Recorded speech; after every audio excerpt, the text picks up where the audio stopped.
On behalf of the Homeowners Association of Big Canoe, I would like to welcome you to tonight's debate. My name is David Howe, and we will be hearing from one of the two individuals who will be representing us in Congress in the new 9th Congressional District beginning in January of next year. We're very much in the debate season now. We've already completed one presidential and a vice presidential debate. So the timeliness of this exchange is going to be very important. I want to start by quashing an unsubstantiated rumor that there will be a surprise appearance by Big Bird tonight. And I really don't have any tips for our candidates. They certainly don't need it, but I would only offer the adage that the real art of conversation is not only saying the right thing at the right time, but also leaving unsaid the wrong thing at the tempting moment. I'm sure there will be many of those. Tonight's debate will be a 90-minute debate. The format will be similar to the debates that we've already seen this year. The object is to learn more about our candidates, and in doing so, I'm going to introduce a subject, and they'll have time to exchange their individual views about those subjects. We'll cover 5 areas tonight: jobs in the economy, health care, entitlements, immigration, and then we'll have a general question and answer period from you at the end of the 90-minute, or about 15 minutes before the end of the period. Each candidate will have a 3-minute introductory statement, and after that I will begin the questioning, and there'll be a list on the screen which will show what area that we're continuing to discuss. Candidates will have 2 minutes at the end to answer my question, to respond to my question, and then 1 minute each in dialogue. And we have timers, a timer down here. Brad Herron is helping with the timing. I think that will help us keep everything on schedule. Before I go any further, I need to introduce 2 special people that are here tonight. State Representative Rick Jaspers from District 12. We're glad to have you here. Thank you for being here. And Sole Commissioner Rob Jones, Sole Commissioner of Pickens County.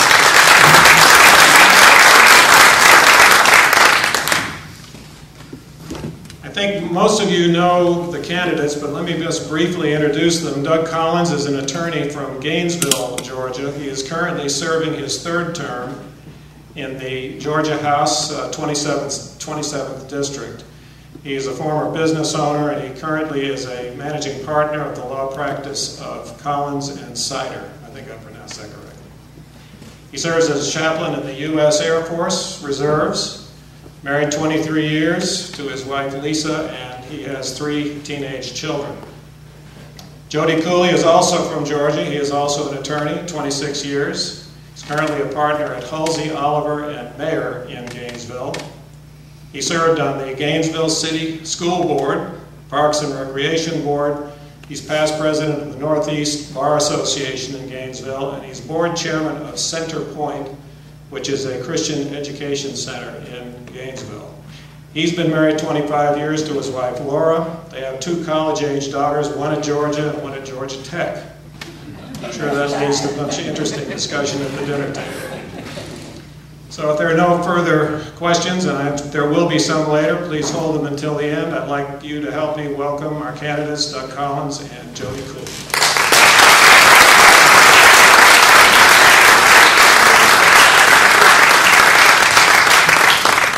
By a flip of the coin, the first opening statement will be from Doug Collins, and I need to say that the choice of lectern has no basis in the preference of the Big Canoe Homeowners Association for any candidate. We did it by flipping a coin. So, Doug, the floor is yours. I was not sure that Jody seems to got the bigger lectern over there. We'll discuss. But I'm wider than you. I need to cover more. I guess I go up. That'll work it out. Well, it's good to be back in Big Canoe. This is, over the past year, has been a great place to come and share ideas, not only through our Republican primary, which was long, but now through the fall and through a general campaign as well. For those I've had the privilege of meeting, again, I'm Doug Collins. For those I haven't, I live in Gainesville, Georgia, just north. We're both, Jody and I actually hail from very close together. And it's been a year for me in which has been one of learning. It's been one of hearing from many different points of view, and even in the last few weeks, again, seeing what is about this district that makes it special. And that is one of the things that I believe the new 9th District, for those of you who go back long enough, is the old 9th District. If you get back into Ed Jenkins and Phil Landrum and folks like that, and this is really put back together. And what that means is I believe there's a commonality. I believe it's a good commonality that makes Northeast Georgia special. It takes the values that I believe we both hold dear, and it's an expression of truth and life for us.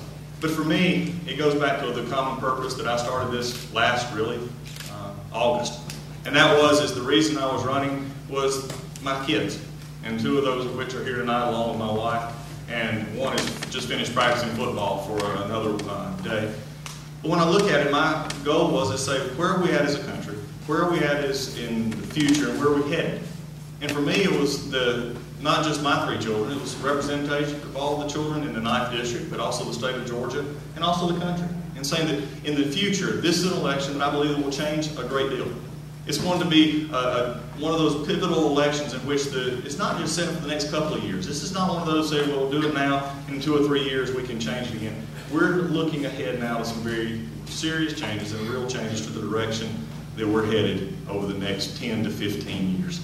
What I look at it from my perspective is taking the same consistent message and conservative message that we've carried for the last year, and that is of a government that is smaller, that is leaner, a government in which spending is cut, in which regulations, that what we do right now is we look and we take and we enforce stringently the regulations we have on the books, but not continue to burden and bear down on businesses right now with new things that right now are just hurting business. Our first topic tonight is going to be jobs and the economy, and that's number 1. So tonight, as we have a good chance to come and discuss this, and I just am glad to be back here in Big Canoe and in this chapel. I think it just represents what you're here tonight is the best of what's great about America. It's the best about what we have here, and that is the ability to talk about ideas and to talk about issues and have some differences. And in the end say, here's why we're looking to run, and this is why I want to be your congressman for the 9th District. Thank you so much. Thank you, Doug. And thank you to Big Canoe for having us here. My daughter sitting in the back is a high school golfer, or was when she was in high school, and we've been lucky to be over here several times. I'll say this about Big Canoe: whoever designed the 10th hole and put the high school ladies' tees on the other side of the lake needs to be drawn and quartered, because that's an impossible challenge. We fought that several times, didn't we, Lila? My name is Jody Cooley. I'm a 51-year-old lawyer from Gainesville, Georgia. I am proud to be the Democratic candidate for the 9th District Congressional seat. To Doug, thank you, Doug, for agreeing to come here tonight. Thank you for agreeing to have these series of conversations across the 9th as we try to educate voters about our particular candidacies. Thank you for your service to our state, and for your service to our country, and for your service to our community. I'm glad to share the profession with you. My name is Jody, and I love people. And I love the Northeast Georgia area. But I do not like the direction of the country or the tone in which we are carrying on in Washington. I want to offer the voters of the 9th District a new voice, a voice that rejects the partisan politics of polarization, a voice that wants to come together on the serious issues that face our country, a voice that wants to offer serious compromise to serious problems that are not getting addressed. We will talk tonight, and you will see differences among the candidates, but we both love our country, and we both want to serve. And I offer the voters of the 9th District a set of principles that I want to carry to Washington with me. And I call those principles my 4 C's. The first one is we need to put country first in every situation, before party loyalty, and before special interest, and before election prospects. Country first. I also want to offer the voters of the 9th a common sense filter through which we filter all legislation and regulation. I want to tell the voters of the 9th District that compromise is not a dirty word. Compromise is the hallmark of effective leadership. Compromise was a big part of the founding of the country when our leaders in Philadelphia got together and compromised and gave birth to a great Constitution. And finally, I want to offer voters of the 9th courage. political courage, courage to stand in the winds that are blowing, courage to do what's right for people, even though that might not be politically popular or politically smart. Country first, common sense, compromise, and courage. I look forward to your test of me tonight to see whether or not my answers reflect those principles. Thank you very much. Thank you, Jody. And you mentioned that there are differences between the two of you, and I think one of the focuses of our questions is to discern those differences for our community. Yes, sir. Our first question is in the area of jobs and the economy, and I'd like to begin by pointing out, as we all know, that jobs and the economy is the theme of this year's election. In your view, what should be the local and national priorities to promote job growth in the country? Jody? You go first. Yes. The first thing we have to do is reach an agreement on a budget. It's a travesty that Congress has been unable to reach an agreement on a budget.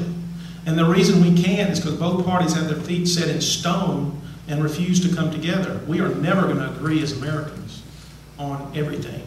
But we need to reach a budget which I think will unlock business opportunity. The second thing we need to do is make sure that that budget does what it's intended to do, and that is reduce spending, but at the same time preserve high-value research and development, that preserves our commitment to education, that preserves our commitment to infrastructure repair and maintenance. And that can be done, but it's difficult to do that if we take positions in stone where we absolutely refuse to see that any increase in revenue is necessary, because there is no economist that will say we can only cut our way out of this. That budget document should recognize that infrastructure needs to be repaired, that we need to take a big old dose of castor oil as Americans and say we didn't get into this budget problem yesterday and we're not going to get out of it tomorrow. It's going to take a great dose of compromise. The third thing we need to do is lower the corporate tax rate so that we compete globally, so that companies don't leave the country because the tax rate here is too high. I support a proposal that lowers the corporate tax rate to 25% so that we make sure that those companies stay here and are competitive. And finally, we need to be sure that we are able to offer companies industry and company-specific training programs such that when a company wants to locate here, we're prepared to train those workers to make them competitive such that companies can expand. That's my plan for jobs. I think this is the number one issue that we're dealing with right now, and it would be the number one issue no matter what the economy, though, over the last number of years has drove us to a point where jobs are at a premium. They're not being created as we need them to be. We have issues of growth. So I think it comes back to a lot of really what we have here is looking at what's going to stimulate that. What is going to be the thing that works? In Georgia, what we've done over the past few years is to put Georgia in a position to actually grow jobs, in which we have cut taxes, in which we have cut regulation, which we have done the things that are going to prepare us not only for now, in which we have been attracting jobs and good jobs to Georgia, but also where we're going to be ready when the economy does turn around to build on that further. Those are the kind of things we need to continue to take to Washington. What do we need in Washington? We've got to have a situation in which, one, yes, there has to be a budget that is balanced. Jody's used the word common sense before, and I think that is true. It's common sense. Everyone in this room has to balance their own budget. You can't keep spending your way out of debt. I think there's one of the greatest differences, however, in myself and Jody is this difference in saying that I believe that spending is the first place you have to start. In fact, we've never started at spending. We always get around to it.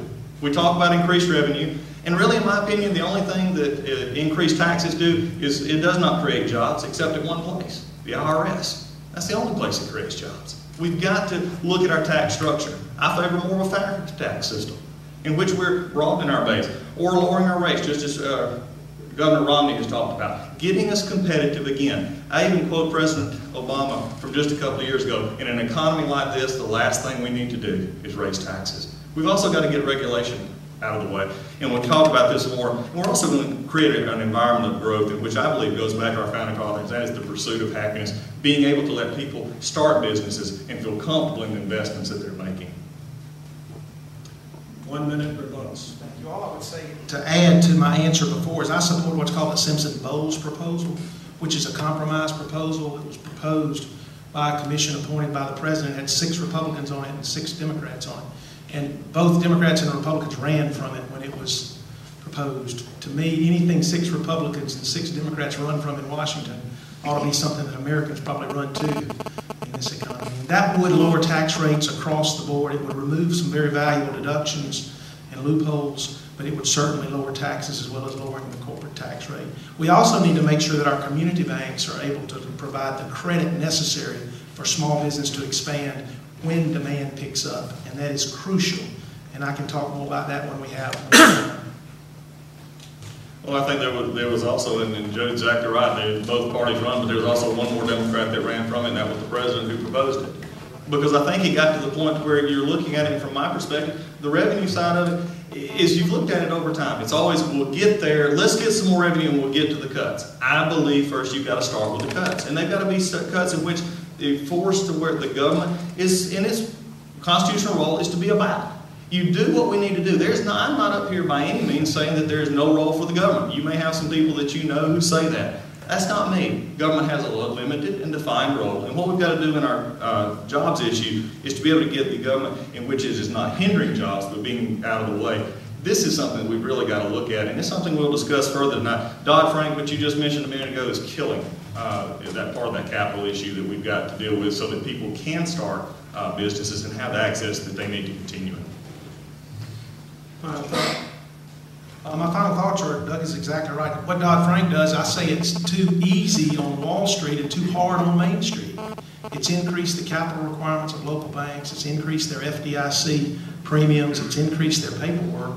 And we need to be sure that community banks can play the role that they've always been intended to play, which is to provide a source of credit for small business when demand picks up. I'm optimistic it's going to pick up after this election.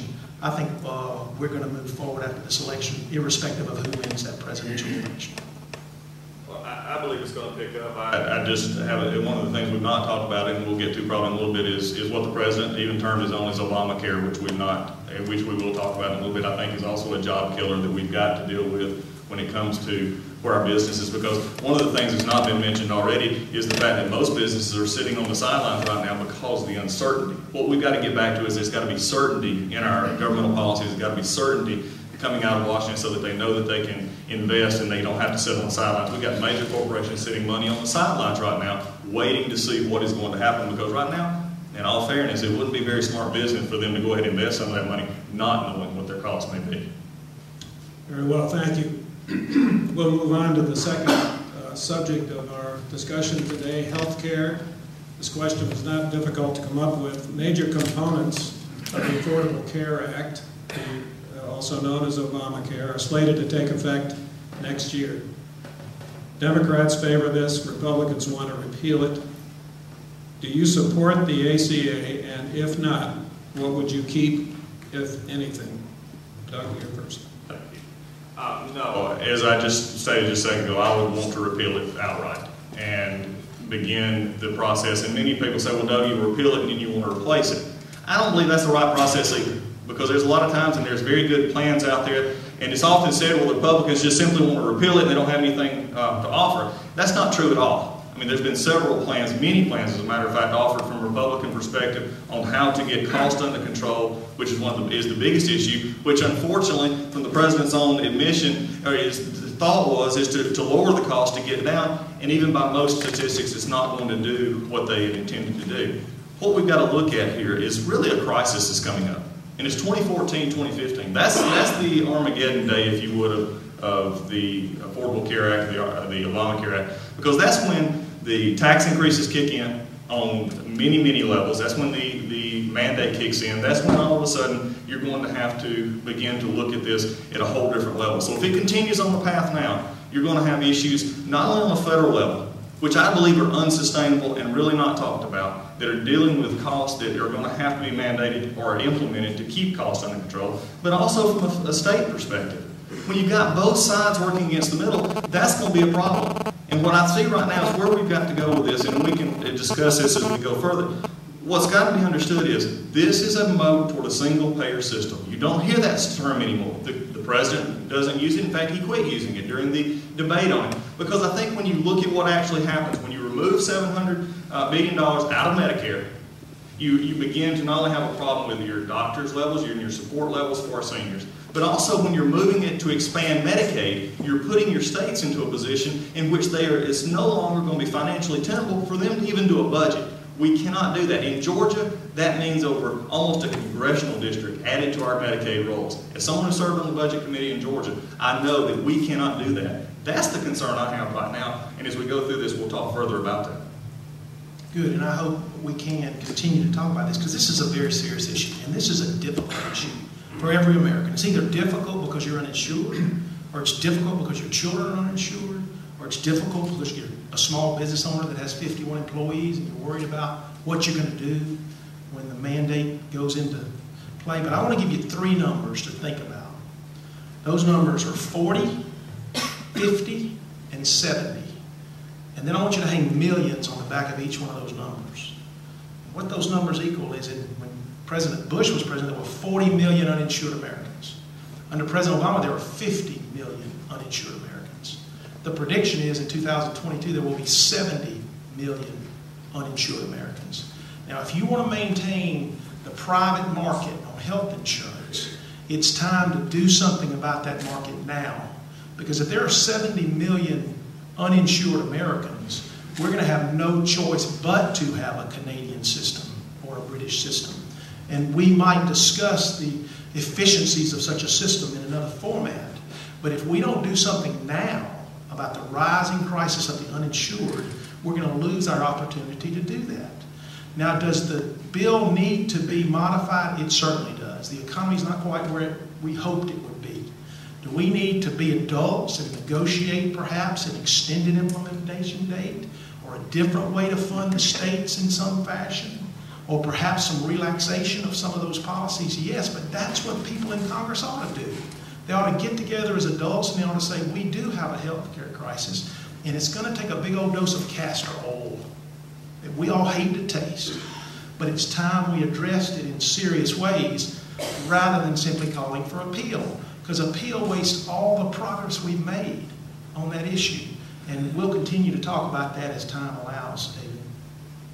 Well, and I like this because, and I agree with Jody. Castor oil is coming, but it's coming in 2014.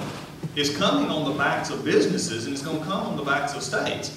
That's the problem that we've got right now. And we've got to be able to decide where are we headed with this. So repeal, to me, is the proper outlet of this. But to simply say, and as said others, just to simply replace it with another plan that it maybe have a Republican bent to it or another bent is not where we need to be, because I think it goes against really a grain of mine, and that is that government is too much involved in our life. Government is too much involved in this area right now that I believe is keeping us. Jody made a mention of 70 million uninsured by just a few years from now, and that's even with Obamacare. Now, wasn't that the key in the buzzword that was said, that we're going to cut down on the amount of uninsured by passing this piece of legislation? We're actually still increasing the amount of uninsured because it never got away with it to start with. Businesses at 51, the number of 51 employees are mentioned right now, that is a concern right now, because business, it's not just the 51 who are holding below that level instead of getting the mandates. Right now you're having businesses of 300, 400, and 500 who say, we cannot simply continue to provide health insurance. We're going to drop out of the system. There's going to be the kicker on its penalty. That is certainly a risk that we need to address. But you know, people said the same thing about Medicare and the same thing about Social Security. Business is going to close down because they're not going to be able to pay the percentage. And it's just time for us to address this serious issue, because it's going to be too late. And that ignores the fact that there are people sitting in this building right now that need health insurance. And I hadn't met all of you, but I bet you there are, that aren't Medicare eligible yet, but that are uninsured, or your children are uninsured. And this is the way I see it, because I do bankruptcy work. Every American that's not on Medicare is one bad broken leg from bankruptcy. And that ought not to be the way it is in the greatest country in the world. We ought to find a way to solve this crisis in a way that can work if given the time to work. And that's why I support the platform, just like Governor Romney, I might add, seems to support the same type of platform, though it's got different particulars, of course. Let's continue in this process, because with the penalty is a real issue. this is the part that's concerning that I've had in looking at it from a perspective. You take a company that is paying $8,000 to $9,000 per employee for their health care cost at this point, and they look at it from a $2,000 or $2,500 penalty that they say that they'll just pay that penalty.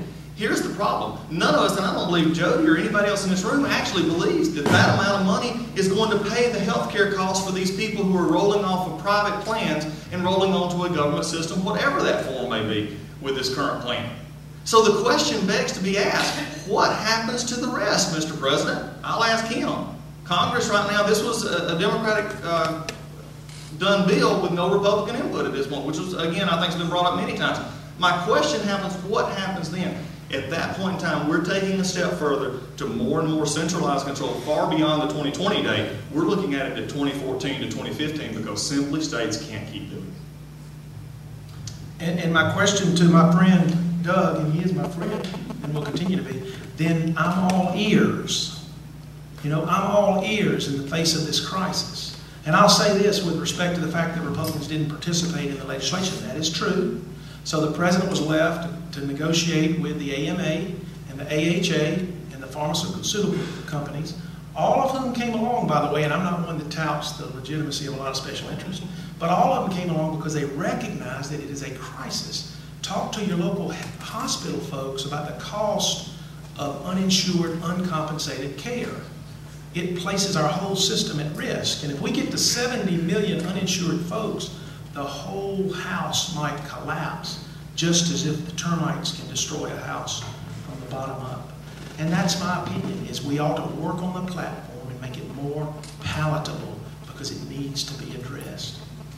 Go ahead. We can just, okay. Because this is a discussion that needs to be had. There's a very clear difference here.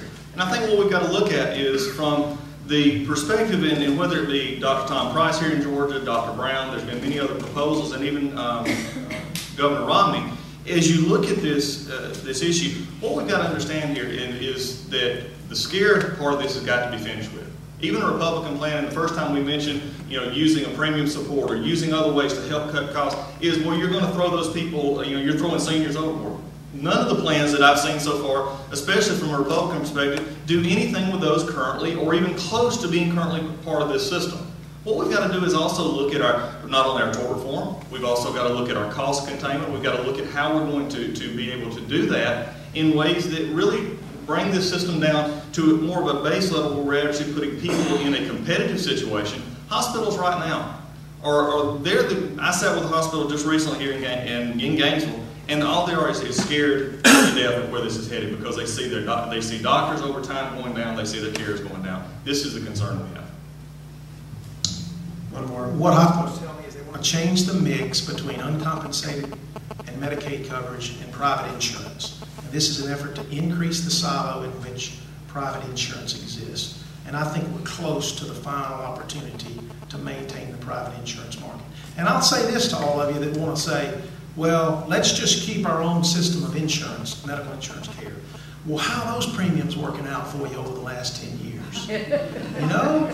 Medicare, and all of you know Medicare better, not all of you, excuse me, some of you know Medicare better than I do, but people will tell you that it is doing the best job right now of trying to maintain cost. It's doing a better job than the private market, Medicare is, and this would be a serious look at trying to maintain the cost in the medical system. Thank you. I'd like to move on to another mother load of contention. This is taxes and spending. You mentioned early on revenue being an important part of a program of repair to our budget. The President wants everybody to the rich to pay their fair share of tax, and according to the Taxpayers Union, the top 10% of income earners pay around 70% of federal income tax, and roughly half of the U.S. income earners pay slightly more than 2%.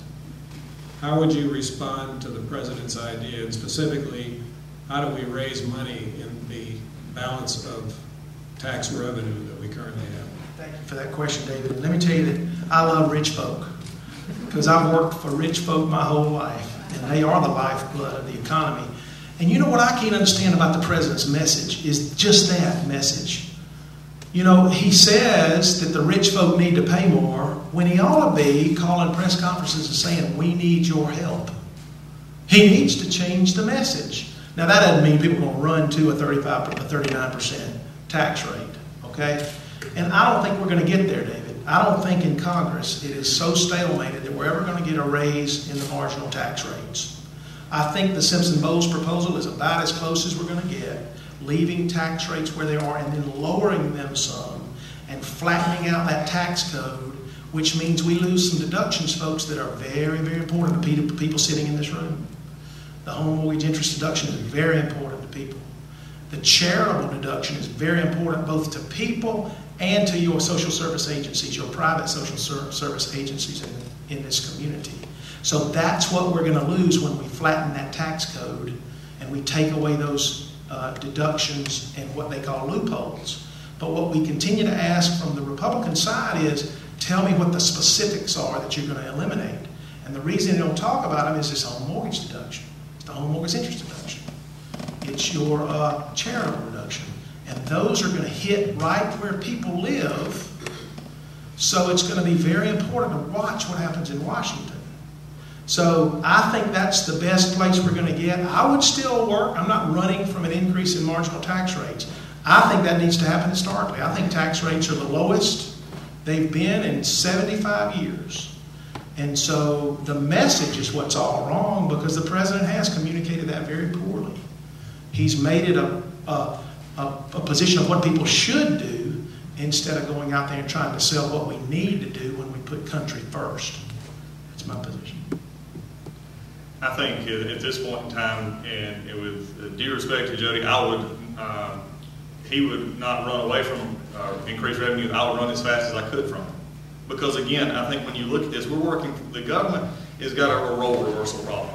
And that is that the government is to be working for the people. And I think what I would be fighting for is the hardworking taxpayers who are paying into the system, who are at this point, looking at it saying, why would, and if anyone wants to say, we'll raise it on the marginal rate here for, and you pick your number, millionaires. And the problem is, though, is that's something we've got to discuss, that what the president's really talking about goes down to pass-through corporations as low as $250,000 a year. And as you look at that, that's most of our small businesses. What we've got to look at here, though, is my question to you is, if you really believe revenue is the issue, and yet you listen to all the discussions on how government is inefficient and not working for it, why would you want to give them any more money? Why would you want to give them any more money? And that's the thing, the issue what we're looking at from taxes.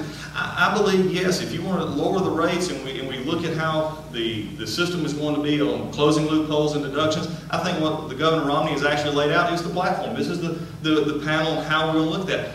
But I'm going to also take a step further. For those who've heard me before, I'm more in favor of a fair tax system.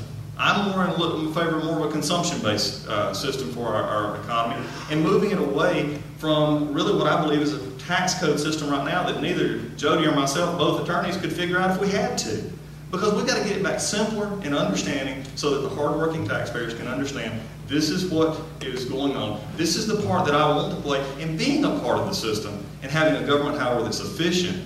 And that's where it comes back to spending cuts, making government efficient, and bringing it back within its constitutional role. That's really the area when we get into tax and spending that I think is really one of the drawing the lines separation at this point.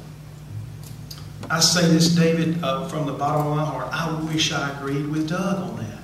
Do you think I want to stand at Big Canoe in front of a bunch of successful Americans who have all paid plenty of taxes and say that we need to take a serious look at the federal budget and that you can't simply eat sugar candy and get out of this mess? Feeding sugar candy to this economy by continued tax increases is just like feeding cotton candy to a diabetic. It's time we took a serious look. And Lord have mercy, I know it's not a politically popular position to say that the realistic look is going to require a serious look at some new revenue in some form, but also significant budget cuts. And the Simpson-Bowles proposal cuts $100 million in non-security spending and $100 million in security spending. $200 billion in deficit reduction. So I am definitely a deficit reduction guy. I just don't think we can get there without some pain. That's my position. I think when we look at it from the perspective of money's paid in and money's paid out. And I made this statement just last week after talking to a representative. And not only just are we talking about the individual rates, but also our corporate and our business proposal as well. And I made this statement, and it still just sort of stunned me. I made it last week, and it's still, every time I think about it, UPS, which is a great Georgia-based company here, was discussing how much they pay in taxes. And they had told us that they paid $4.5 billion in taxes just in the U.S. That's what they pay. And then they said, well, and I said, well, okay. But then they made another. They said, we pay only a little over $5 billion in the rest of the world combined. And I thought to myself, they pay $4.5 billion just in the U.S. and a little over $5 billion in the rest of the world combined, and they do business everywhere else in the world. When we look at where we're at as a system, the issue is cutting taxes. The issue is being a part of a system that cuts spending and brings our government back into the role it needs to be. And those are areas in which, if we want to talk about where do we need to start bringing it down, is get out of areas and where we don't need to be. FedEx is a great company and has had big years. And I wonder, did you ask them how much income they made on that? As a Republican, I hope they make more. So that's fine. They pay their taxes. I don't care. It would have been important. I understand. But I don't think just the amount of taxes somebody pays is indicative of whether or not they're carrying an ample tax burden. So I don't understand that point. But nevertheless, we've got to get out of this mess. And to get there, it's going to take serious negotiations and serious compromise. And I'm willing to step forward toward that compromise and get it done, because the people deserve for us to move forward in Washington. Not agree on everything, but to move forward. I mentioned Big Bird earlier in the discussion, but I think that during the presidential debate, Governor Romney, in deciding that National Public Radio needed to experience reductions in their budget, turned into an issue that the Democrats demagogued. What is the solution to get around the semi-permanence of many of the expenses and the expenditures that we've committed ourselves to? Doug? Well, I think what it is we've gotten into a situation now in which Big Bird and whatever you want to call it. I mean, let's just look at areas in which we can look and cut back. I think we can get past the Corporation for Public Broadcasting and get past that, do that areas that need to be cut out and let them compete on the market. Yes, I agree. But one of the other things, let's get into the real issues. Let's get into cutting departments that I believe need to be scaled back or eliminated altogether. When you look at where we're at with energy, when we created a whole department to make us energy independent almost 40 years ago, look where that got us. Not too good at this point. There's other agencies from transportation on down that we can begin to scale back. They still have a role, but why are we continuing to feed the system? When we look at this, we're also, again, and we'll again talk about it here in just a few moments, but when we take off the board, when it was asked a question that said, how would you differ in sequestration, was something that I just differ with, because what it did is it took off three of the main drivers of right now of our debt and deficit, and that's Social Security, Medicare, and Medicaid. When you're not willing to talk about those issues and begin to put proposals together, then you're not serious about spending, and I will not talk about revenue until we talk about spending. I think that's a good point. I think everything's on the table. We'll talk about entitlement reform a little later. But Big Bird, I thought Governor Romney made a good point. I thought it was a great point. It struck me when he said, should we borrow money from China to do anything? And that's a great point. But I'm reminded of the bank robber. They asked him why he robbed banks, and all of you know the punchline, because that's where the money is. Well, if we're going to talk about cutting spending, we need to go to where the money is. And perhaps the Corporation for Public Broadcasting, my good friend Parker does, which will meet later on, works for Parker's now recording at this point.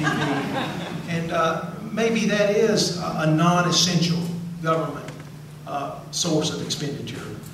And so maybe that does need a hard look. But I'll tell you what else needs a hard look is the Department of Defense. We spend more on defense spending than the next 20 countries combined. Our future security is more about surgical expertise than it is boots on the ground and M1 tanks. Even Secretary Gates says this. So we need to get serious about where the money is if we're going to be serious about cutting spending.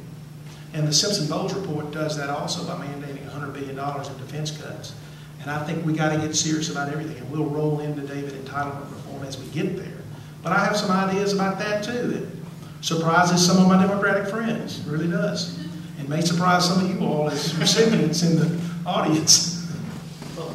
think he brings up an interesting point here, and I think that goes into defense. And as someone who currently still serves as in the Air Force Reserve, are there areas, and my good friend, Mike Freeman here, who actually swore me into the Navy at one point, and before I went back and joined the lighter shade of blue, is, you look at it, are there ways in place that you can cut? Yes. But my concern is you continue to come and you cut and you cut and cut. And this discussion on surgical and pinpoint precision, those are great discussions, but at the bottom line, there's still somebody that's going to push the button or fly the plane or work on the equipment, that no matter how technologically advanced they go, or work on the ship, whatever it is. One of the reasons we do spend more on defense, and it's something that we need to be just aware of, we're the last great free light in this world. We're the people everybody turns to. Now, is that something that many in this room maybe don't want to be a part of? Do we have places we need to get out of right now? I'm waiting for our guys to come home from Afghanistan. We've already out of Iraq. I've served there. But we've got to actually look at also what we're doing when we're cutting this as we go forward. That's why we talk about it in Georgia. Taxes are a thing. We've cut taxes in Georgia. Georgia's a better business-friendly state for it. The same can happen in the U.S. And when the economy rises, everything else does better as well. You mentioned military spending. The fiscal cliff, which we are reportedly facing now at the end of the year, which is the expiration of the Bush tax cuts, and the sequestration, which was voted on at the beginning of last year, is going to kick in, and that means significant decrease in military spending. What are your thoughts on that point? I take it from what you said that you're in favor of reductions in military spending. To the extent that they're brought by the sequestration, is that consistent with your view? No, I think that's indiscriminate cuts, and I would hope the lame duck Congress would keep that sequestration from happening. I think that's the only mature way to address it. I think we ought to be ready for that, but I don't think that's going to happen regardless of who wins the presidential race. I think it will pass, and just like everything Congress does, they'll kick it down the road, and they'll end up reaching some type of agreement. So I don't think that type of indiscriminate cutting is a good idea, David. I do think, though, that we could tell our Joint Chiefs of Staff to bring in a budget that's $100 billion lower next year, and given time to do that, they have the expertise to be able to do that and to cut in ways that do not endanger our national security and that do have some sense to those cuts. But I certainly do believe that there is significant cuts to be found in the defense budget. Sequestration, though, is something that is, I think, a little immature for Congress to allow that to happen. Well, that would be the hope that the mistake of sequestration will be fixed, come December. I'm not real confident of that. I have a concern that it's basically be switched around and booted down the road for 6 more months, and we're going to still be in this limbo. I just believe right now, and this is just an inherent difference that we have, the defense is taking its cuts, and it's taken a great deal of cuts, and any more cuts in that, I believe, really harps and goes right to the heart of our readiness issue. And I believe when you look at our readiness issue, when you look at right now how much we're going back and forth with people on deployments, and I send them out every month, we're sending new people out, it's a constant cycle. And then trying to replenish that and bring new people in, that's just an area that I just really am concerned that we're going back. You said earlier that where the money is. Well, let's also go back to what I said earlier. There is money in defense for a purpose and a reason. That's part of really the reason the Constitution bounds of government exists, is for our national security. But let's look at it as well, and it was made mention in our Republican primary. The Bush tax cuts now have been and for my son who's 13, basically they've been the only tax rates that he would have ever known. For most who just went into the workforce, they're the only tax rates they've ever known. This bringing them constantly back up, saying, are we going to make them permanent or not? They're the only ones they've ever known. So let's call it what it is. We cut them as a tax. We're looking to just raise taxes on this issue. We've got to look at it from the perspective. This is where the tax rates have been for many years. This is the stability that we talked about earlier for businesses that's not there right now. Because every time that they look at, especially for corporations or in companies that are pass-through companies, this is the tax rates we're looking at. Not this big monster of corporate tax. We're talking about the pass-throughs in which individuals will pay at. This is going to affect them directly, and that's why this is so concerning for many people at the end of this year. I think the war we're fighting now, I think, is the longest war in American history, if I'm correct. I think I read that recently. And if you look back at the wars that we've been involved in previously, this country and its great heritage, its fight for freedom around the country, and its dedication to business and private enterprise, has never fought 2 wars without new revenue. It simply hasn't done it. And getting our troops in harm's way and bringing freedom to the world and being the shining light of the world has a cost to it. And we ought to be big enough to say, there's the cost and let's pay for it, instead of passing it on down the road to our children and grandchildren. To me, that's not a responsible way to look at the financing of the military. If we're going to spend it, then we ought to pay for it. That's the way I see it. My thought. Well, I think this is, really a difference that we look at. And for me, revenue's not the problem. It never has been right now.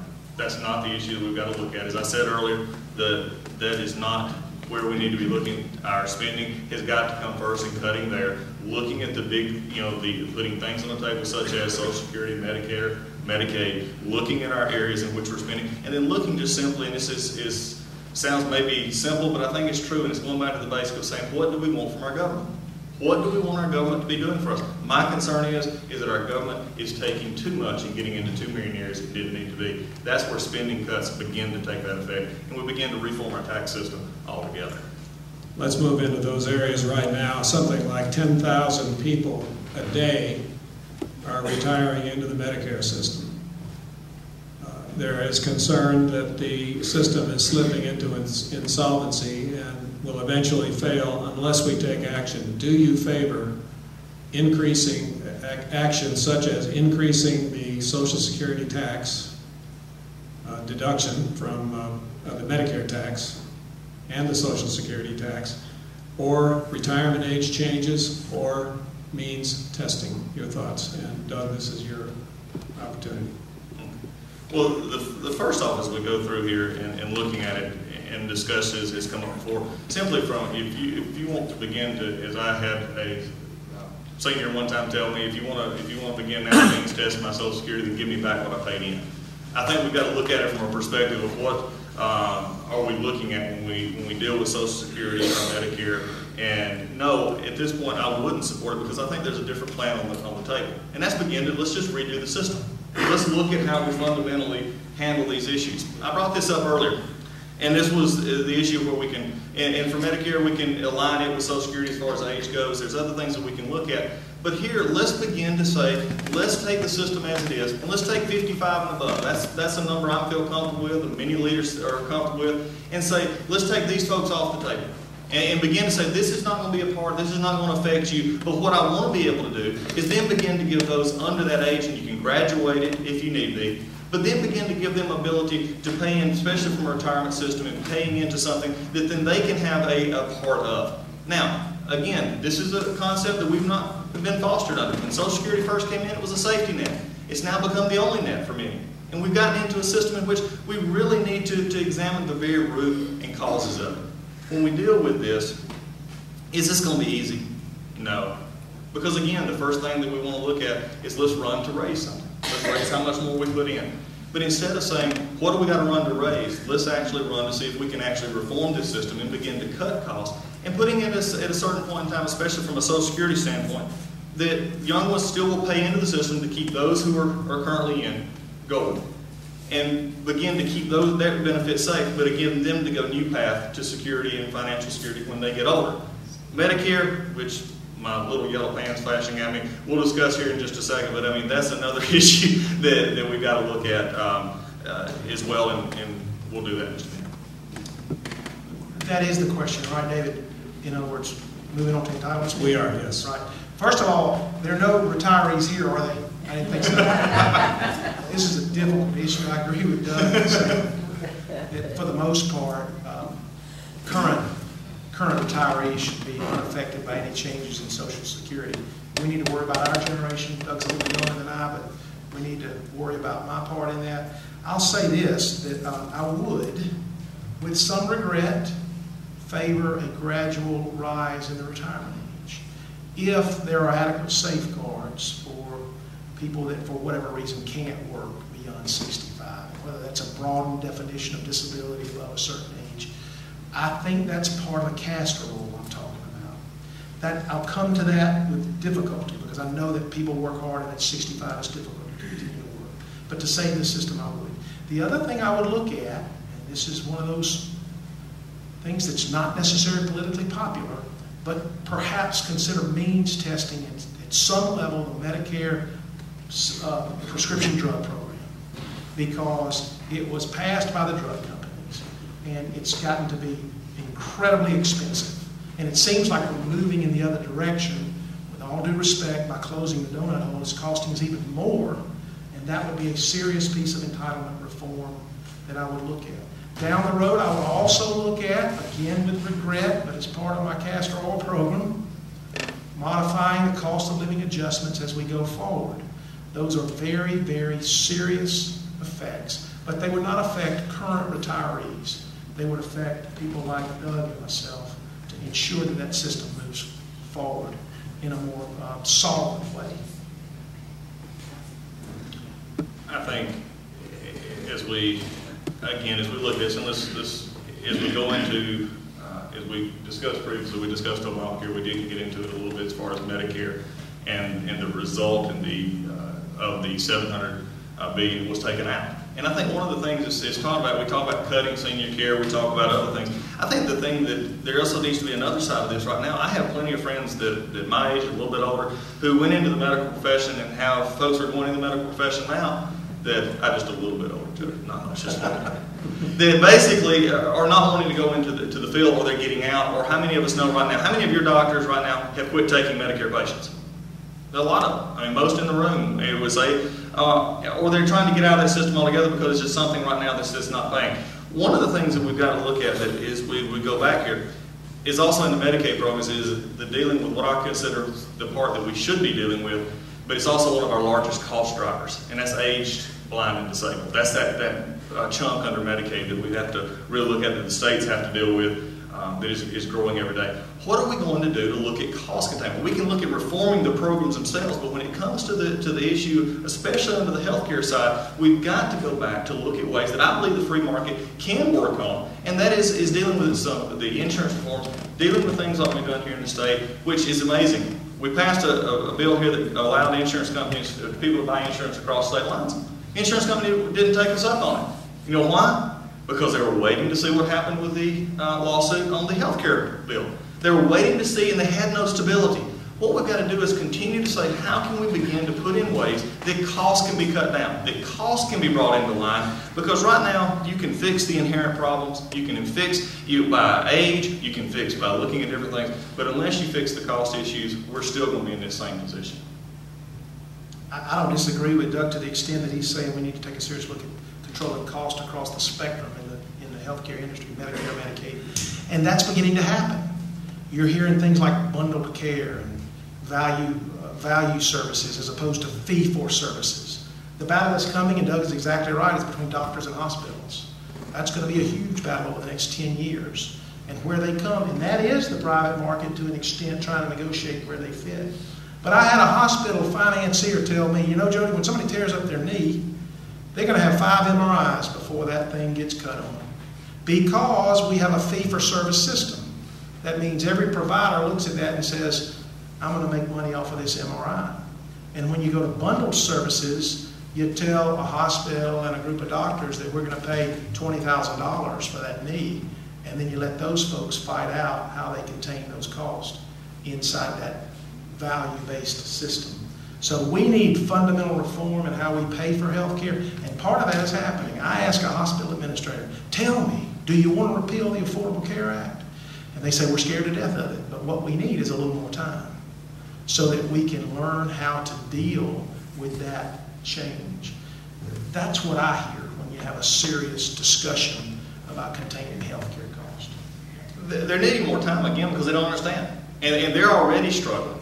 And if you want to put some of our smaller hospitals, now in the areas that we're close to, you've got access to Atlanta hospitals that will survive. You've got access over just across the mountain where we're from in Northeast Georgia Medical Center that will survive. But you've got places in this district is made up of 20 counties, not just 2 or 3. You've got places like Ty-Cobb Regional Medical Center that just opened. A great conglomerate between a hospital and doctors dealing with rural care. Dealing with the very things that are supposed to be taken care of, and right now the concern is, will they be able to make it in the near future? And the answer right now is, we're not sure. So again, going back to this again, hospitals. One of the things that they're looking at is dealing with is who they have to treat, how they have to treat them, who they have to accept, and they do creative ways of getting treatment. That's where the issue of these areas that we're dealing with goes back, and it all drives us back to one bus, and that's back to cost containment and cost cutting as far as making sure that our healthcare system is viable as we move forward. Any final thoughts? 40, 50, 70. 40 million, 50 million, 70 million. How many uninsured are we going to get to before we decide to be serious about healthcare reform? On the subject of healthcare, one of the fiery debates that's going on between candidates at the national level is the so-called premium voucher plan that Mr. Ryan is proposing. Any thoughts on that? Is it my turn? Sure. David, my insurance company hasn't done a very good job of controlling cost because my premiums have continued to increase year over year. And my concern over introducing, giving the private industry even more, the private insurance market, even more of discretion over that healthcare dollar is, I just think it's a step away from cost control. If we could start over totally and say, when my daughter broke her leg, tell me what it's going to cost. It's going to cost $1,000 and I could choose to go to Dr. A or Dr. B. Then certainly I'd rather have the private market handle that and allow me to negotiate that.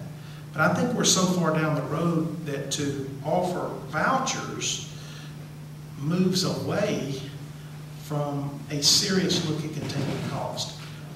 That's my opinion.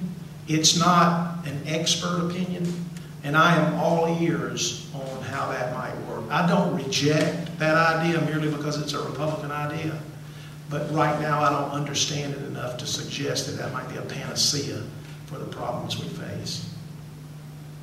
Well, necessarily saying a Republican idea, I think it had actually, when it first came out, was more of a bipartisan idea. Now, granted, folks on both sides are saying they don't want a part of it. This is an election year. Why would the Democrats say they were for it, and why would Republicans want to run with it?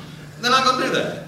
But what we've got to look at here is from the premium support plan is something that can be used with our in conjunction to broaden our private insurer health plan. Now, one of the issues that we've got to deal with and was discussed here is part of our cost issue is dealing with the mandates that government has placed on the insurance companies saying that you will cover. And you can't get out of that. And in Georgia, just this past year, we had to pass a bill. And Rick, you remember this? We had to pass a bill that allowed a parent or parents to purchase a child-only policy in the state of Georgia.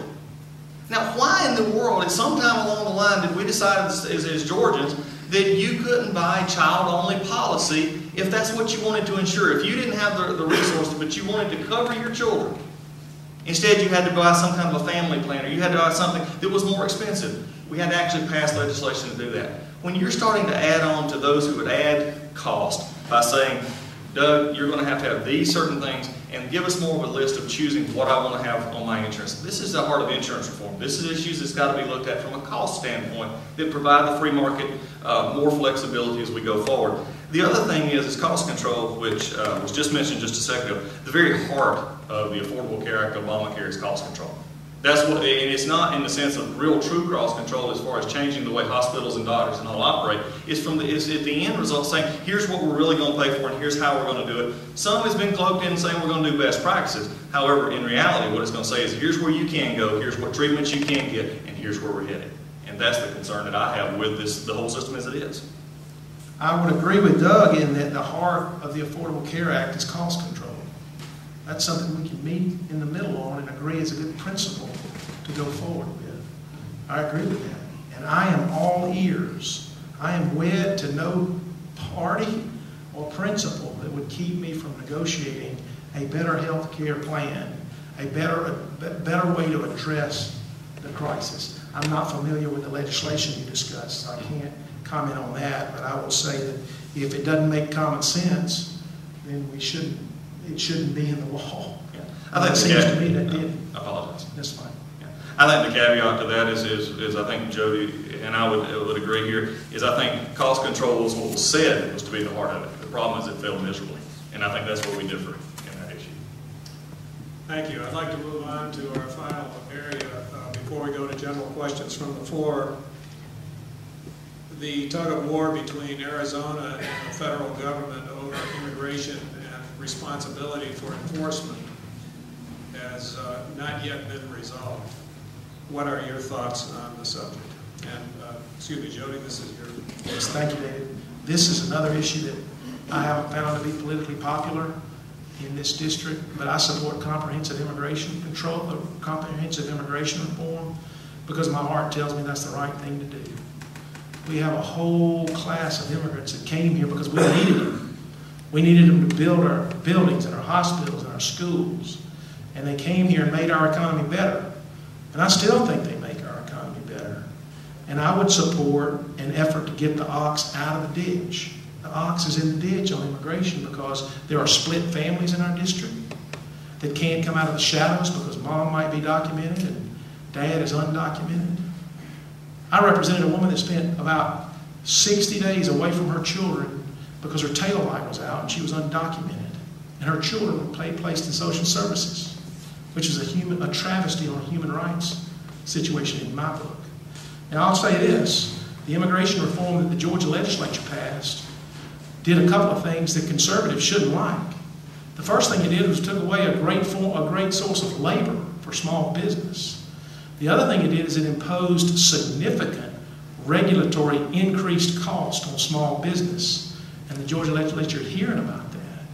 And I just think the thing to do is offer a comprehensive immigration reform plan that allows an admission of fault, that imposes a fine for that that's reasonable, that requires the repayment of taxes, but that provides a path toward documentation or citizenship because it's the right thing to do. George Bush said this, immigration is not a national problem, it is a sign of a healthy nation because people want to come to this country and we need to fix and get the ox out of the ditch so everybody can participate in our economy.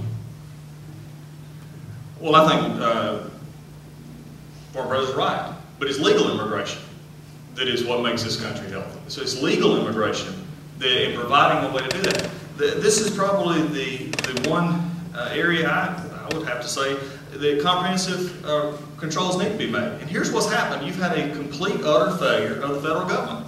And it's not just been in the last 5 years, it's not been in the last 10 years, it's been in the last 25, 30 years in dealing with this issue.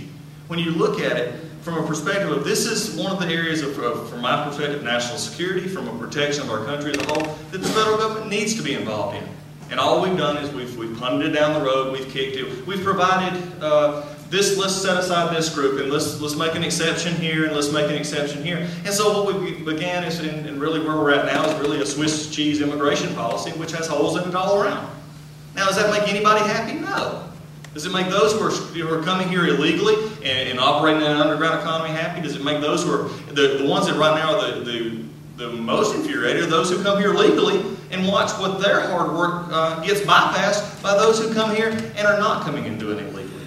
Now, what was mentioned here is, and there's two parts to this, I won't say, but as far as what was passed in House Bill 87, one, and we mentioned Arizona, Georgia's law has been upheld and continue to be because it dealt mainly with an issue of business as we was looking at. One of the things that, from a labor force perspective, again, falls back on the federal government and the agricultural visas and the way that we can get those and how messed up this system is. Do you realize right now a farmer who does it right, who wants to bring in labor and they apply for the proper forms, that they can have a farm in South Georgia and a farm in North Carolina and a farm in South Carolina, but they can't take them between their farms. They have to apply in different regions.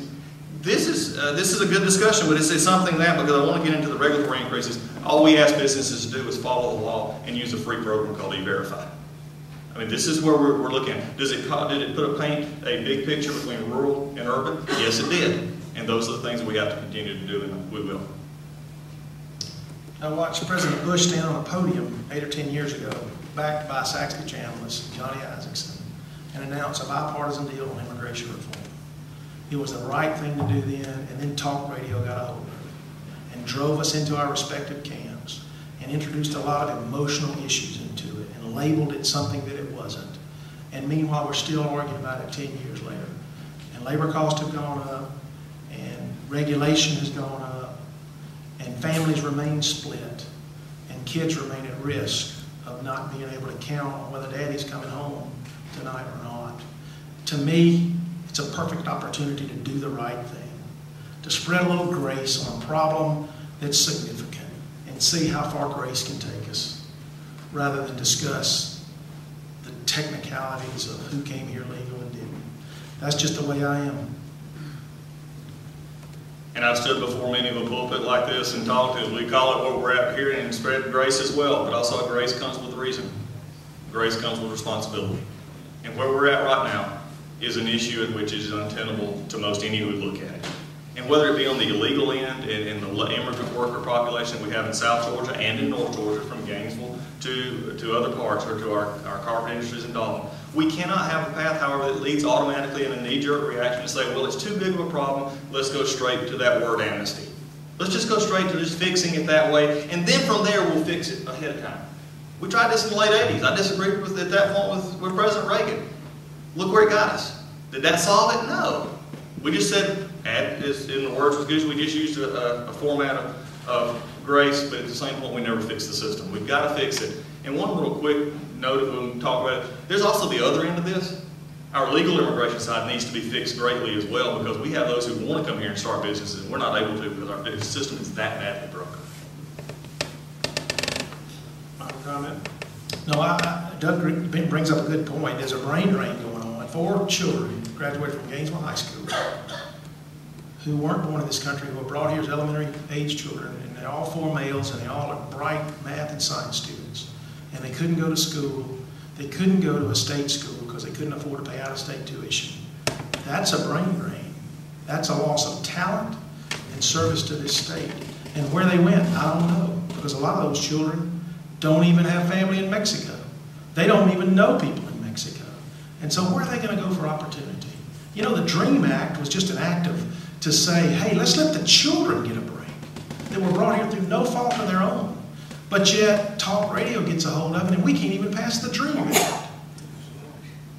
It's a travesty to me. It's just unfair. That's right. Doug, you have the last word. Well, I think we go back down to the point here is, do we continue to make exceptions? Do we continue to say this group because they have a better story or something that came in their life, no fault of their own or not? Or do we actually get down to fixing the problem and providing something that can move forward and dealing with the issues of those that we have here now? That's the question that we have before us in dealing with it. Is this an issue in Georgia? Probably as much as anywhere, because we have had a large, we've built schools in places in which now the populations are changing, and those schools are much less populated than they were. What we've got to continue to do is have a comprehensive immigration policy that, again, knows that everybody up front knows what's happening, knows how they can get here, and they can do it legally. Again, for those who come here legally, for those who immigrated legally, to turn around and see what our country does by eliminating certain areas and saying, well, we're going to provide an exception here, it's just really an affront to those fine people who come here and did it legally. Gentlemen, thank you. I have to say that one of the great fears of a moderator is having the agenda ripped from his hands, and I have to thank them for keeping the conversation adult and civil tonight. We'll close with closing statements from each of you. Jody, by the flip of the coin, you have the first opportunity, and when we're done with these 2-minute closing statements, we'll open the floor for questions. Great. Thank you, David, for hosting us. This is the kind of spirit we need in Washington. We need to have these kind of conversations in Washington, where we talk about things in a civil manner, and though we have differences in policy, they're not differences in principle, because both of us want America to continue to be the shining light that Doug talks about. And we can do that. We can do that if we go forward in a spirit of unity as opposed to a spirit of division. You know, one of my favorite quotes from history is Abraham Lincoln's quote at the close of his first inauguration, when he said, "We are not enemies but friends. We must not be enemies. Though passion may have strained, it must not break our bonds of affection. The mystic chords of memory that flow from every patriot grave and battlefield to the living heart and hearthstone all across this broad land will will yet swell the chorus of union when visited once again, as surely they will be, by the better angels of our nature. We need to call on our better angels. We need to put country first. We need to use common sense. We need to recognize that compromise is the hallmark of effective leadership, and it's the only thing that will move us into the future as a unified people. And we need to have the courage to stand against the ill winds that are blowing and to say, I'll step toward you, whether or not you step toward me or not. And let's see what happens. That I'll extend my hand and shake more hands and point less fingers. Because the issues we face as Americans are very serious. And I want to go to Washington and offer my principles to the people of the 9th District, because I feel like it's my duty to do so. When I was a Boy Scout, I took an oath, the first 4 lines of which, on my honor, I will do my best to do my duty to God and my country. And that's all I'm doing in this campaign. I'm being the Eagle Scout that I am and offering myself to the citizens of the 9th. I thank you for being here. I thank you for being an informed voter. I know all of you will vote. That's why we come to these things, because we know every one of you is going to vote. Thank you very much for your time. Well, I do, again, appreciate the Homeowner Association for having us. This is, for me, it's become a regular stop for my family. About every 2 or 3 months, we've came out here and just shared our platform. I'm glad Jody had you as here as well. I think what we've seen tonight is a clear understanding. There's 2 different visions, and I think those visions are competing right now in our country. And that's one in which that I believe that true common sense says that budgets need to be smaller, that budgets need to be balanced, that spending has to be tackled, that regulation and regulation reform doesn't mean doing away with regulations. It means saying that we have enough regulation on the books. Let's stringently enforce them. Let's do what needs to be done instead of adding more and more on to businesses that are having a hard enough time as they're struggling right now. It's taking a tax code. And for me, that's taking a tax code and from moving it more toward a fair tax system or a consumption-based system, but moving into a fair tax that's simpler and smarter and does what we need to in the government. It means also in looking at the state in which we are in the world and standing strong and letting the world know that we are taking care of getting our country back on a fiscal path that is sustainable. A fiscal path that doesn't continue to punt things down the road. And I believe when you put country and you look at our country and you begin to state those beliefs, it's coming from a principled vision that I've tried to lay out for the last year and a half of principled, conservative, and consistent values. I've had the privilege of serving the great people of the 27th and the people of Georgia for the last 6 years, and last couple of years serving with Governor Dill as floor leader. And when doing so, it puts it forth in a way in which I believe we have put forth some stuff that we're in regulations, cutting them down, cutting taxes, put Georgia in a perspective of growth in the next few years. I believe those are the kind of values that I would like to take to Washington, because I believe they are Northeast Georgia values. And that's why I'm here tonight. That's why I'm asking for your vote. That's why I want you to be a part. For those, I saw a sticker today, you're already early voting. Go tomorrow. I'd love to have your vote, or if not now, before November 6th or on November 6th for Congress. And again, I'm Doug Collins. Thank you so much. Thank you very much. Now we have exactly 15 minutes for questions from the floor. We have 2 microphones that will be brought forward, 1 on each side. Raise your hand with a question. Yes, sir. Charles. Do I have to wait? Wait here, Charles. With regard to entitlement reform, as I understand it, both of you are proposing that Social Security would, the benefits would be the same for people who are presently 55, is that about right? And it also, as I understand it, Social Security is funded by sort of a shell game by which the young workers pay for the older workers' benefits. How's that going to work? If you take the people that are now 55 years old, they're going to get the same benefits, but you're going to change the input from the younger workers. 1 minute responses, Jody. Sir, if I might, to clarify, I don't think I'm not sure I understand the question in the sense that how you're going to change the pay-in from younger workers. I don't think that will change. My understanding, with all due respect to your question, is that Social Security is solvent for the next, well, if we handle it right, it'll be solvent for the next 20 years or so, such that you can modify the benefits for those 55 and younger, actually a little younger than 51 and younger, in ways that will ensure the solvency into the future. That's my understanding, is that our problem really hits about 20 years out. That's my understanding.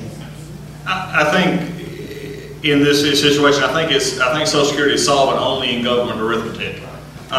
It's not solvent. It never has been for the last number of years. What I'm looking at and what I propose is 55 and above being able to go. You're still going to have those pay in, but you're not having to take out the same rate to the entire population, who at some point will be covered. What we're doing is we're beginning to move that process to take care of those to a 2%, 3%, that they would still continue to pay in, that would maintain that process while we're transforming the system lower. Now, is this an easy process? Is this something that it should rightfully say, should we proceed with caution and make sure what we're doing? Yes. I would never say just up and go. But what we can't do, what anybody in this room, if anybody believes the system's perfect now, then we're probably going to have a discussion point as well. But I believe you can move it that way. But it's not taking into account, and your question I think was specifically, how would it be? Well, you're not going to be taking care of the entire working population. You're looking more toward moving those currently involved. And the other parts, for my age and others, they would be paying into something different. Next question. Ann? We currently have a divided government, and the likelihood is after November 6th, it's still going to continue to be divided. Our goal is to try to foster bipartisanship and compromise solutions. What in your... All right. You're back to moderating again. Okay. What in your work experience or your immediate background has enabled you to bring on some bipartisan support, whether it's a legislative initiative or whether it is something in your legal background? With that as a goal, trying to foster bipartisanship, what do you bring to the table? Well, I think in part of, and for those who have not heard my name, he had done a good job of telling my background. One of the parts he left out is I was a Baptist minister for 11 years. And if you've ever had to go into a Baptist deacons meeting, you understand the word getting along or not in that process. I enjoyed it, wouldn't change a word. But I think, to make light of it, but also to be very serious about it, I think those are the issues that we have to look forward to. And the state legislature, especially in the last couple of years, with the issues that we've had to deal with, serving as Governor Dill's floor leader, one that comes to mind right now was the Hope Scholarship, in which the Hope Scholarship was bleeding over $300-something million per year.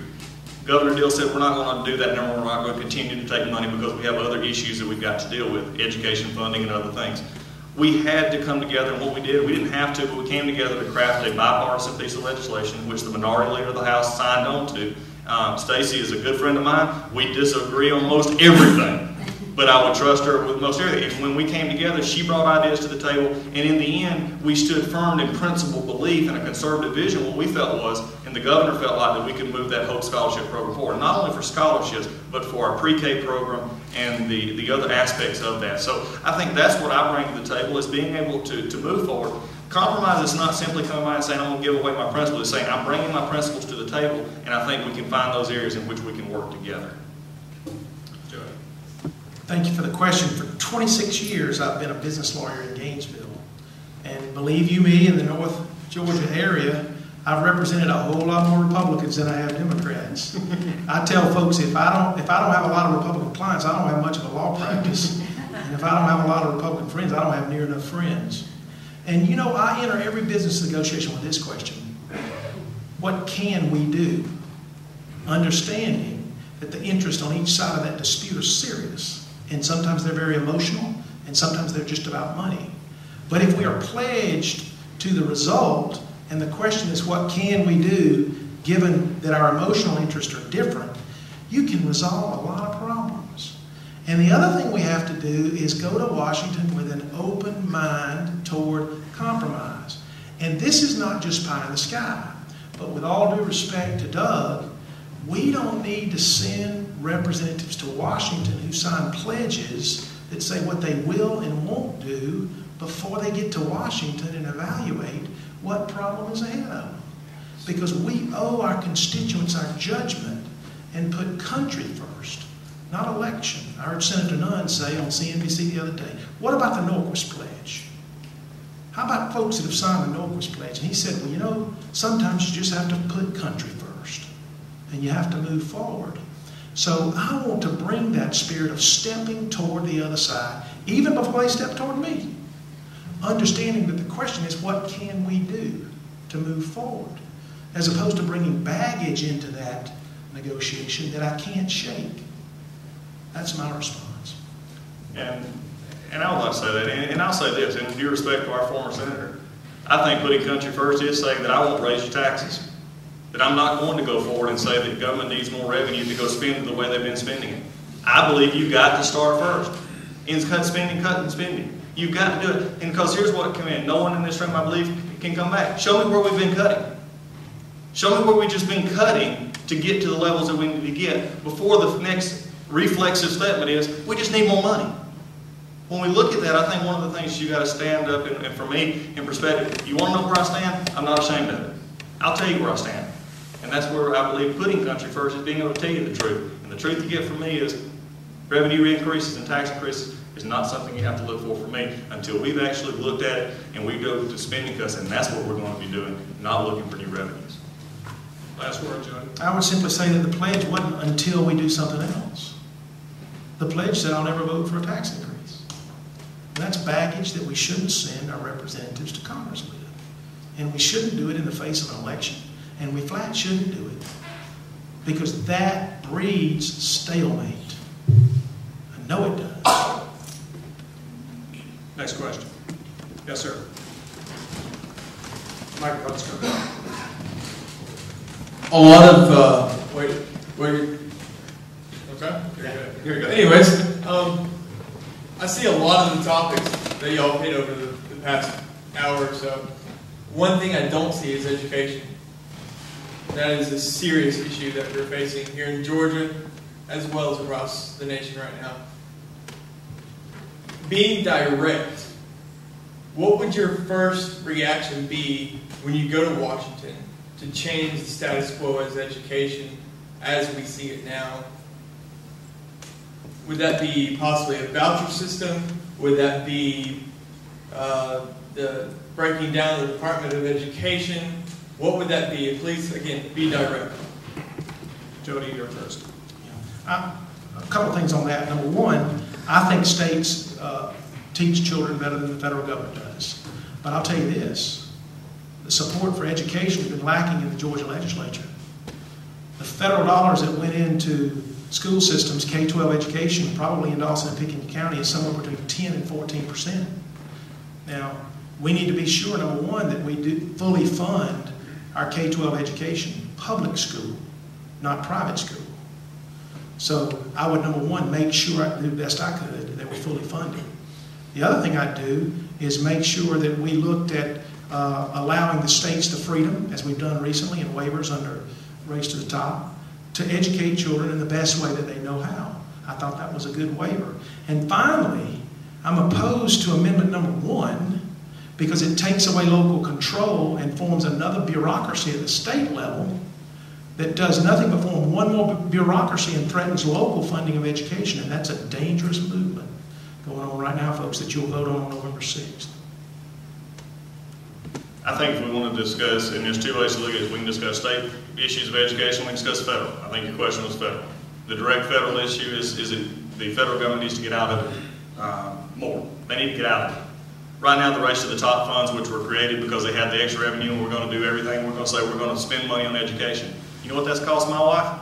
About an extra 2 to 3 hours a day of filling out paperwork, changing the way that their system is done, mainly so that they can be able to get their extra money from the federal government, because as I've heard somebody say, and it's just, again, if it doesn't bother you, it bothers me, it was free money. It's not free, folks. It comes from your back pocket. We've got to get federal government more out of that, get it back to the state level. When we look at this, and Jody mentioned the state education, I have a question. 56% of the state budget right now deals with education in the state of Georgia. From our K-12, for our public education and colleges and to our technical schools. I just simply ask how much more? We're at 56% right now. We're dealing with this all along. Georgia has an issue with how we fund education. QBE, which is what we're under right now, came in through a Democratic governor and was never funded fully under a Democratic governor for almost 20 years. So in the past years that we've been looking at it, there's issues with funding and how we need to go about that and transforming how we need to fund education. And again, I think, you know, again, there's a difference of opinion on the charter school amendment. I'll just leave it at that. But I think as we look at it here is education from the federal level. We need to begin to scale back the role of federal government. But Representative Collins had the opportunity to fight for public education on the floor of the State House. And when he asked about how much is enough, why don't we start with 180 days? Why don't we start in fully funding public education at 180 days instead of furloughing teachers that don't get paid? We have to be serious about public education. And my concern is there's a movement afoot to abandon public education in favor of private education. And I reject that because I think public education is the single best thing we've done as a country to make sure the child born in poverty has an opportunity to reach as far as his or her dreams take him. And that is a precious thing in this country that is under a serious movement to take away the commitment we have as a government to public education. I think in sitting and making my commitment to public education and to state that that was not anything as my children who went through public education, my wife is a teacher, my uncle, my brother and sister were all teachers. When we look at this, it goes back of saying how do we do it better, how we move forward in the economic environment which we're at and begin to pay for that. And I think that comes back to a basic understanding of how we can live within our means without putting a more taxpayer burden on our counties, on our cities, and on our people are safe. Because we can break it out however we want to. It still comes out of every one of our back pockets. This is an issue that has to be addressed, and we're going to look at it being addressed. But as far as fighting for the folks in public education, that has been something that we have fought for, and especially under this governor, putting back money where we can as the money is available, and that's what we have done, and that's what we'll continue to do. But on a federal level, it's time to let the states do it, move the federal dollars out. We have time for one more question. Yes, sir, back there, red sweater. Thank you so much, both of you, for your comments this evening and for sharing your ideas for the future of our country. I was particularly struck in your comments about cutting and not raising taxes and so on, that one area seemed to be a sacred cow that you were willing to cut, and that was the whole area of military spending, when this country spends more than the next however many countries spend altogether, and going into wars that we don't need to be into, and not raising taxes to pay for them. And I think that the military needs to be addressed as well. What are your thoughts about that? I appreciate the question. Thanks so much for being here. I think you misunderstood me. I never said that defense. There we go. I never said defense didn't need to be cut. The problem is it seems to be the area in which we're going to go to first. There are areas in which we can make defense cuts. There's areas in which I see every day as being a part of the military that we can make those defense cuts. The problem right now is we've already had one round of cuts that have brought down our troops and brought down our resources. If we look at sequestration or other cuts that go there, I believe it will have a dramatic effect on our national security, and that's not something I'm going to back up on. But it's simply saying that that there's a sacred cow on the table. There's no sacred cows on the table. There are ways that we can do that. My problem is when we continually go back, and that is the place that seems always to be the one that is targeted the most. I would say this, the answer, I think, to the number you were looking for is 20. I think we spend more than the next 20 countries combined. Let me tell you what the problem is, folks, with defense spending. It's defense contractor lobbyists. And that's why we can't cut defense. One thing I want you guys to know from this old Democrat is there are 3 fundamental congressional reforms that I support. One is term limits, 3 two-year term limits for the House. 6 years is enough to send the legislature home. The second is the president ought to have a line item veto subject to congressional override anytime proposed revenues exceed expenditures. And the third one is a constitutional amendment to reform the way we finance public campaigns, because the Citizens United decision is a dangerous decision, and we need to overturn that decision with a constitutional amendment that says people should elect congressmen, not companies. Would you all join me in thanking our candidates?